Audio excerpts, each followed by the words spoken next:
until Sunday midnight.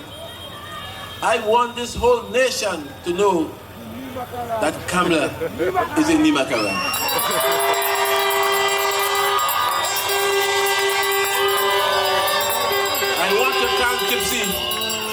I want to thank Gypsy for putting this in music.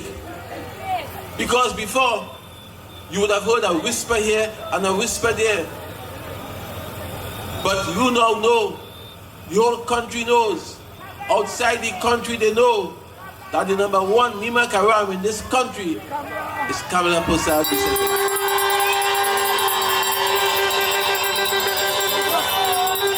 And if Kamla can treat Gypsy and others so badly, what about how she will treat you in Trinidad and Tobago? If you can't appreciate thanks for the small things, how the hell in God's name you appreciate to say thanks for the big thing, the country? And therefore, you must not stop playing a tune until midnight on Sunday. And then after that, on Monday from 8 p.m., keep playing until Tuesday. I have said that in many ways, Kamla is unfit to govern. Many of us talk about the monkey on her back. Many of us talk about her drinking problem. Many of us talk about her smoking problem. Many of us talk about the fact that she said publicly to David, Abdullah and me that she can't control corruption in her government. I want to say to you, Kamla said to Abdullah and me that she can't control corruption in her government. She will say, of course, that we lie. The same way she said that we lie when we said that she had a preference for same sex. And the young lady, no, nothing is wrong for me in same-sex relationship. But I think when you use state resources to compensate for safe sex, for your lesbianism, when you use state resources to compensate for that, that is where I draw the line. Because at the end of the day, she used state resources to appoint her girlfriend, Reshmi, and until the Mark bus, Reshmi would have been with us today, Kamla's girlfriend. It was wrong. I want to remind you that 2 years ago, on a very night like this, the night before independence, she secretly went to move section 34 and have it proclaimed. It was an independence night that she came to the country and tried to trick the country until her secret was blown and we saw it what fault it was. In other words, I'm saying to you, that was an attempt again to help her friends. When she sent Christine Nwalo Hussain into Kumuto Manzanilla, she was doing it a bit differently. She was now sending Katie's girlfriend. And therefore she was saying she have Katie's outside, but another Katie's inside. And she's telling the country that she can't find a single member of the UNC to fight that seat. I will talk about that some more on Wednesday in the meeting in Kumuto Manzanilla. But the fact is, again, an attempt to reward her friends. My friend, I want to remind you, when she put her powder girl in Princeton, again, was her friends. The guy who holds her powder bowl, the guy who is neither he nor she She put him to fight in Princestown, and she removed Nida Khan against Kamala. Kamala was trying to compensate her friends. Therefore, I say to you, we don't need a prime minister who has to use state resources to compensate her friends. We don't need a prime minister who has to rape the treasury to compensate 3 or 4 of the chosen contractors. We don't need a prime minister who will try to fool the country and remain unmasked. So what you but the Ministry of Works and Infrastructure condemned the building already, and the building cannot be used until the building is repaired at a cost of over $10 million. What happened? In their haste to build the building, they didn't tie the beams, and therefore the plate where the beams are is unsafe. And if by chance you choose to go on the top floor, you'll come skating down to the bottom floor because the beams are not tied. Let the Ministry of Works say they approve the building. And by the way, the building on Nasalu Mark Road in Shogunas West, the building is unsafe. As I talk to you tonight, they are putting grass tonight to open the fire station in Mayaro. Fire station in Mayaro will be open tomorrow. The cement where the plaster has not dried as yet. The cement has not dried as yet. The lawn is being planted now. The fire station has no fire hydrant, but it's a fire station, and tomorrow she's opening it and taking some fire officers from other stations to fool the people, because she believes that people in Mayaro are stupid, that people in the country are stupid. That's what she believes. She goes to open in Couva the Children's Hospital. She opens the hospital with no bed, and up to now not even an ambulance. But it is open with lights and water running. But it is open in an attempt to fool you. And the list goes on and on. On and on. Wherever you turn, Kamala has to open up and tell the people of this country the truth. She must tell them. Somebody asked her, are you a lesbian? She says no. And the young lady who slept with her last has been crying still. Has been crying still.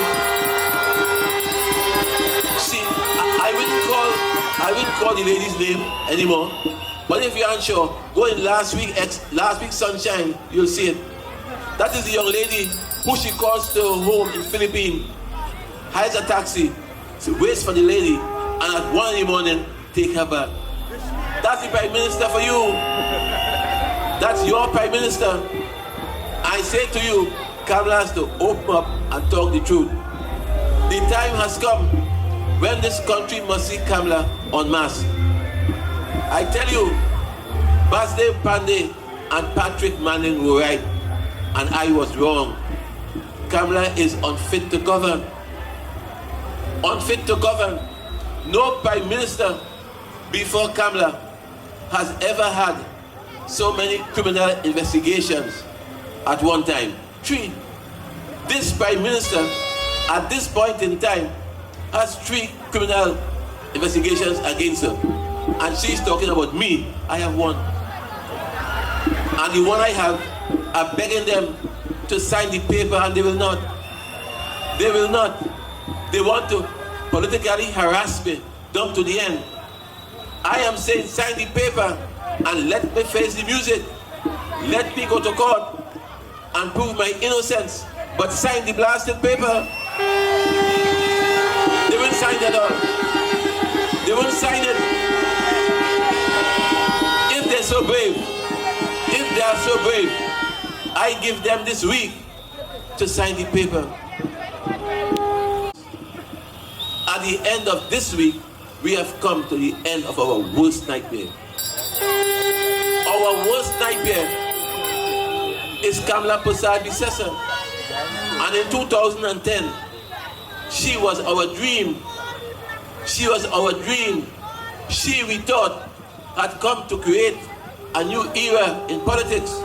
She had come to remove corruption from politics, nepotism, graft, racism, and so on. Today, this country is worse off now than it was in 2010. And no amount of buildings she can build, no amount of box drains she can open will change that. After 5 years under Kamla, we have more than 2,000 murders, and Kamla came in to stop crime. She suddenly realized that whatever the police do inland, the problem is outside. And she rushed to buy 2 fishing boats, which she said will serve to protect our waters. 2 fishing boats.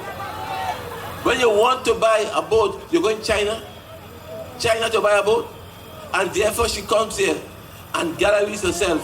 She and Colonel Klink, who always, I don't know, and they open and say that is security. Her Colonel Klink, sometimes called Brigadier Alfonso, sometimes called Minister of National Security, always never know. Up to last week, when Ian Allen called him in this play that Fixed for TV, calls him and tell him he has a man who lives in the country. Allen calls the Prime Minister because Ian Allen knows that she's also the Commissioner of Police. He knows that she controls the police, that they answer to every cry she makes. With 2 security officers to arrest this man, to gallery himself. That is correct. Colonel Klink has no powers of arrest. Colonel Klink, if the guy was armed and he shot Colonel Klink, he would have been within his right. Because he does not know who Colonel Klink is, he has no power of arrest. Ian Allen has none. Kamla has none. But all of them did everything, and they called the police last. And they call the police last because, you see, they feel that because they control a section of the police, that they control the whole police service. That's Kamla. That is Kamla. 2,000 murders, 5 deficit budgets, $400 billion over 5 years. 400 billion after 5 years. $400 billion. And that is your Kamla who is asking you to give another 5 years. She was so bold. I read where she said that this is not a time to change government, but she has to be mad. This is a time when you have to change government.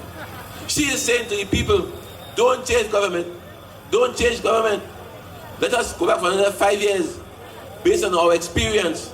But what she didn't say, that those people in her government, in her cabinet, those persons who are candidates, she didn't say that their experience is in banditry. She didn't say that their experience is in thieving. So she's saying to you, don't change. My friends, the best time to change is now.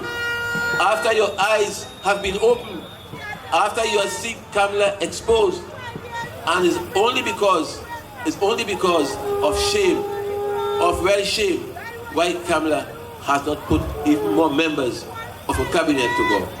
The reason why he was removed, KDs didn't want a reason. He had to go, but she could have told Gypsy why she didn't want Gypsy. And then she says that the constituents of Mayaro didn't want Gypsy. But if that's the case, did the constituents ask for Rushton Parry? They asked for Parry. How does she know that in Mayaro the people want Parry? How does she know that? In fact, when she announced Parry, the day after the announcement, he could have had printed jerseys. He could have had flags marking Parry. Within 24 hours, it was simply a scheme to get rid of Gypsy.